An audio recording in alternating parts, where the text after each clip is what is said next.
judge, so that that could help. So we have a lot of extras. Sarah will have Chris. There were some others here for, of course, Nicole along quite a while ago in court. One or two others.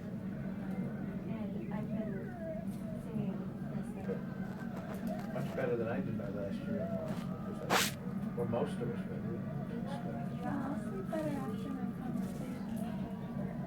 Well, that's true. I mean, you can't, you know, it is true that in these areas you can't take anything for granted. So just that I think it looks like you're in like, you never know. I mean, you can't take anything for granted until the person that's going to hire you says yes. It doesn't, ultimately, until that happens,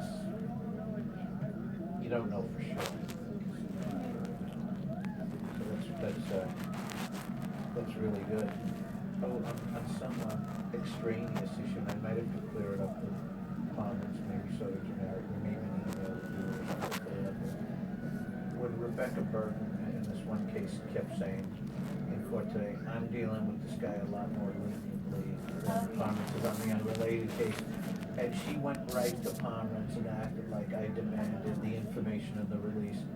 And Pomeranz supposedly said something to the extent that, well, we don't do that for her, or that's just not generally done here.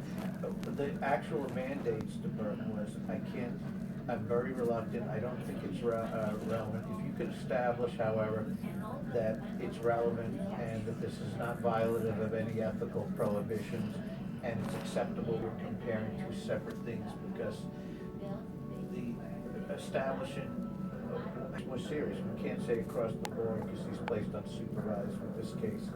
It's appropriate with another child in another case where the behavior may not rise to that level or be the same right. I'm wondering if I need to clear that up because she went and essentially told like I'm insistent on it or something. I'm happy. Yeah. And you know how she's going to go and phrase it like I demanded. I talked to Jack about this too. It's a B7. Because he asked me about it, and I told him exactly what you said. Right. About it, that it doesn't violate any orders, right. And that she's not entitled to it as a right. matter of course. But and that it may not even be fair to analogize. Right. And he and I are on the same page. They are not the same case. Right. And that they're not the same case. And I told Rebecca different is because they are two separate cases right. with two separate. The dad may be the same, but the children are different and the moms are different, and you can't pretend that they're the same. Right. These are and two you can't separate sets of cases. Analogize it and say there's two separate cases. If it's worse with one judge, it should be as bad with you because even if the behavior is different, as you can see, the behavior which was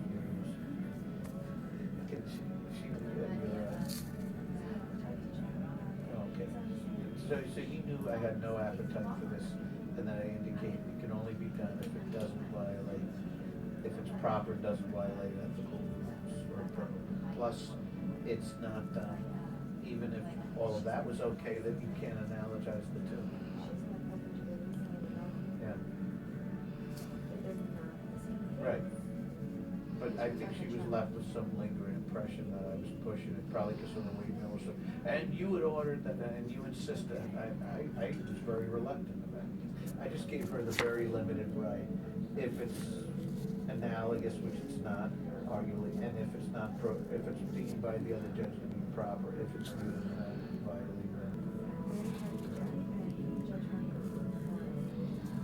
But she appreciated that you weren't pushing it. Okay, maybe I'll just. Right. So maybe clear it up in some fashion. Maybe I'll just mail or something without specifying the case or the number. Just generically that there was an incident. I wasn't asking for it, but some reluctance. I told the attorney they could pursue it if it didn't violate ethical prohibitions or was released by the courts that had a separate charge.